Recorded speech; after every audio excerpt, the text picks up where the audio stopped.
Hello, Renee from readingsbyrenee.net. That's Renee with two E's on the end.net. And today I wanted to talk about something that I consider very, very, very, very sacred. And that is indigenous energy. It's very sacred and it's very strong. And don't go walking through some Native American's graveyard. You're asking for trouble. But anyway, I worked with, you're asking I don't know how many of you have read what is it, the one with Stephen King, where he goes to his pet cemetery, where he goes and he buries his dog and the dog comes back, but it's just not quite right. And so anyway, there's a propensity of not good things happening if you step on a sacred place. But that's not what I'm here to talk to you about. What I'm here to talk to you about from a Native American, indigenous peoples all over the world, really, is an experience I had that was controlled. And when I mean by controlled, I mean the safety was held in by a Native American woman who has since passed, who was my teacher and who was really, really great. She exposed us to so many things. But one day we were exploring with the Kachinas. And I was, in a meditative state, and all of a sudden I'm in the middle of space, and 3 or 4 Kachinas pop up.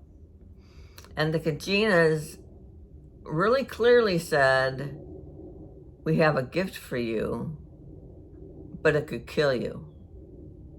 And that's pretty heavy. I didn't know if they were meaning my heart was going to stop, or whether that meant some kind of spiritual thing, or if it meant some kind of enlightening. But, I knew I was under the cover of my teacher. And I told the Kachinas, "I'll accept your gift." And so all of a sudden I was like swooped into the void, and I disappeared for the time that I was in the void. I did not exist. And then I came out, and I was like this baby spider in the mother of grandmother spider, who is the night sky in this particular Native American culture. And I'm like, what in the heck am I doing inside of a spider? This huge spider who makes the beautiful, jeweled sky for us. And so then what happened was she birthed us, all these hundreds of spiders, and we all started going around, figuring things out. And as we were going around, we were creating wormholes, which is really pretty cool, if you ask me, to create a wormhole, right? But I got into one that was pre-existing. I went down and down and down, and there was like calcite on the walls and these pretty pictures, and all of a sudden, and they were just around. And I end up in front of the Buddha, where he lives out in space. And I look at him and I go, "Oh my God, this is the Buddha," and here I am in his space. And he reached up and he grabbed in his heart a heart. It was made of calcite, and he handed it to me. And, well, he didn't hand it to me. He put it in my heart. So once you get to learn Buddhism, you learn about Buddha heart, and I still have this heart in my chest. And subsequently, I felt drawn to Buddhism, and I'm now very much involved in the Buddhist community. I don't like religions that are dichotomous, and therefore some of them don't fit me too well. But Buddhism is not a religion, it's a practice.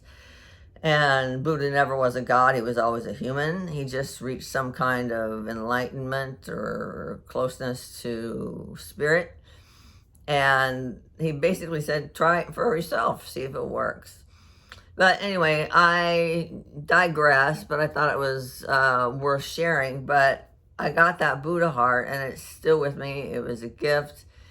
And I find it caused a heart opening, to where it was like heartfulness, right? Which is again a part of Buddhism, mindfulness training, heartfulness and mindfulness. And since then, I've had this, like I said, it's an opening. I have more tolerance and love for people that are, quote, bad. I don't condone their actions whatsoever when they go to hurt people or even hurt themselves, really. But I have more compassion because of this heartfulness that happened. Plus, now I meditate several times a week, if not daily, a few minutes for, just to settle down and see if anything comes to me, and actually just to quiet, because there's so much you need to be quiet about and clear your brain. So anyway, that's my story about the Kachinas. I really love that I got that gift, and I cherish it and take it with me every day where I go. Talk to you later.